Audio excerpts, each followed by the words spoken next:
Hello বন্ধুরা, তোমরা সবাই কেমন আছো? রুমাস কিচেনে তোমাদের প্রত্যেককে জানাই স্বাগতম। আজ আমি নিয়ে এসেছি লাউ চিংড়ির শুক্তো। তো চলো আমার সাথে থাকো এবং সম্পূর্ণ রেসিপিটা দেখো কীভাবে বানাচ্ছি আমি লাউ চিংড়ির শুক্তো। তো এখানে আমি আলু ছোটো ছোটো করে কেটে নিয়েছি একটা, আর এখানে লাউ রয়েছে ছোটো ছোটো করে কাটা, রয়েছে নুন হলুদ মাখানো চিংড়ি মাছ, আদা থেতো করা রয়েছে রাধুনি, সর্ষে, তেজপাতা, রয়েছে আদা রাধুনি বাটা, আর রয়েছে সামান্য চিনি আর নুন আর হলুদ। কড়াইতে তেল গরম বসিয়ে দিয়েছি আমি। প্রথমে দিয়ে দিচ্ছি আমি তেজপাতা,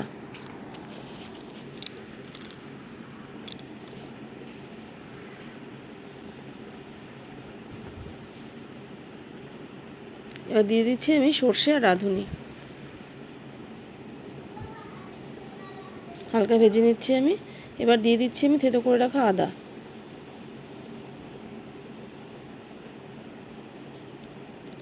অ্যাড করে দিচ্ছি নুন হলুদ মাখানো চিংড়ি মাছ,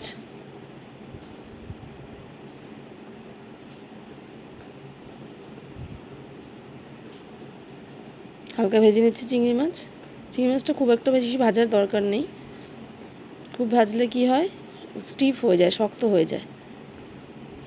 হালকা ভাজা হয়ে গেছে আমার। এর মধ্যেই আমি দিয়ে দিচ্ছি লাউ, কেটে রাখা লাউ আর আলুগুলো আমি এর মধ্যে দিয়ে দিচ্ছি।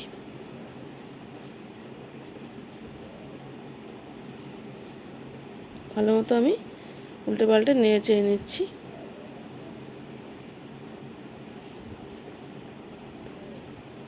এই রান্নাটাও কিন্তু আমি বাটা মশলাতেই করেছি।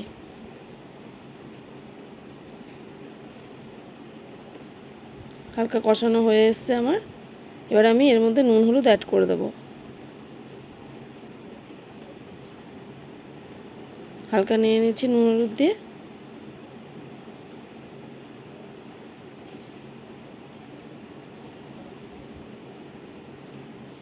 লিড চাপা দিয়ে মোটামুটি 10 মিনিটস ওয়েট করছি। 10 মিনিটস পর ফিরে এলাম। লাউটা আমার সম্পূর্ণ সেদ্ধ হয়ে গেছে এবং কষানোও হয়ে গেছে। এবার আমি এর মধ্যে জল অ্যাড করে দেবো। এভাবে তোমরা করে খেয়ে দেখবে, খুবই ভালো লাগে। লাউ তো এমনিতেও শরীরকে ঠান্ডা রাখে আমাদের। এবার জল দিয়ে দিচ্ছি আমি।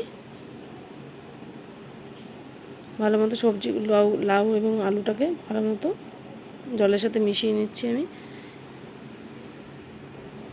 এবার আবার লিড চাপা দিয়ে মোটামুটি 5 মিনিটস ওয়েট করছি।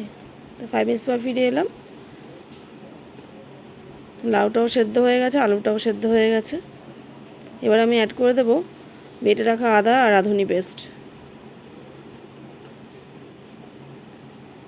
ভালো মতো মশলাটা ঝোলের সাথে মিশিয়ে নিচ্ছি আমি।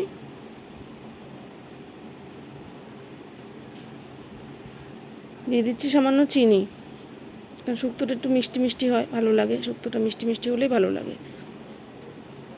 আবার লিড চাপা দিয়ে মোটামুটি 2 মিনিটস ওয়েট করছি। 2 মিনিটস পর ফিরে এলাম। রান্নাটা প্রায় আমার হয়ে এসছে। এবার অ্যাড করে দেবো আমি গোবিন্দভোগ চালের গুঁড়ো। এটা তোমাদের আমি ইনগ্রেডিয়েন্টসে দেখাইনি। এটা দিলে কি হয়, লাউ থেকে তো এমনিতে জল ছাড়তে শুরু করে, এটা দিলে কি একটু থিকনেসটা বাড়ে তরকারির। তো শুক্তোটা আমার হয়ে গেছে রান্না, গ্যাসটা অফ করে। তো তৈরি হয়ে গেল আমার লাউ চিংড়ির শুক্তো। সম্পূর্ণ রেসিপিটা তোমাদের কেমন লাগলো আমাকে কিন্তু কমেন্ট বক্সে অবশ্যই জানিও, এবং অবশ্যই করে খাও। আশা করছি তোমাদের ভালো লাগবে এটা।